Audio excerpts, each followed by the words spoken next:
Seni milyoner etетін топ 3 kitap, milyoner емес, даже миллиардер ететін топ 3 kitap. Бұл «Богатый папа, бедный папа» және «Думай и богатей» кітаптары емес. Топ 1 кітап бұл өзбек әлі және мәдени майдан. Осы уақытқа шейін бізді әртүрлі астролог, нумеролог, психолог, қандай бір коуч шықса болды, соның артынан еріп кете беретін деңгейге бізді мәдениетсіздік жеткізді.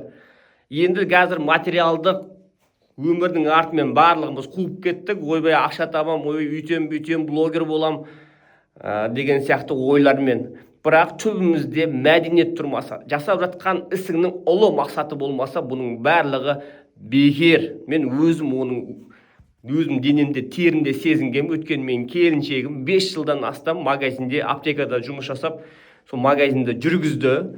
Бірақ таңғы сағат 6-та кетеді, 7-те кетеді, өткені нан келеді. Нанды күтіп алу керек. 8-ден бастап адамдар нан ала бастайды. Одан кейін сағат түнгі 10-ға шейін, 11-ге шейін жұмыс жасайды. Сол кезде мен өзім ойландым. Сол таңнан кешке шейін жұмыс, оборотқа ақша жетпейді, кредиттен, белшеден батып жатырмыз, ойлаған армандарымызды жүзеге асыра алмай жатырмыз. Не шетел көрмейміз, не аңсаған армандарымызды орындай алмаймыз, не үшін жұмыс істеп жүрміз деп. Бұның бәрін өзгерту керек деп бір ой келді. И соның негізінде, оказывается, біз өзіміздің үлкен ұлы мақсатымызды ұмытып кетіпті. Мысалы, Димаш Құдайберген деген жігіт бар.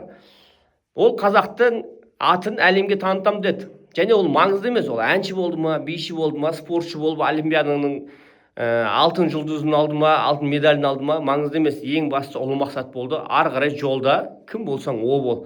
Тура сол сияқты бизнес жүргізген кезде де ең бастысы бизнесің адал болсын, және ең одан да биік тұратын бұл қоғамға, еліңе қандай пайдаң тигізеді, қандай қызметің жасай аласың деген сияқты сұраққа дұрыс жауап берген кезде бәрі керемет болады.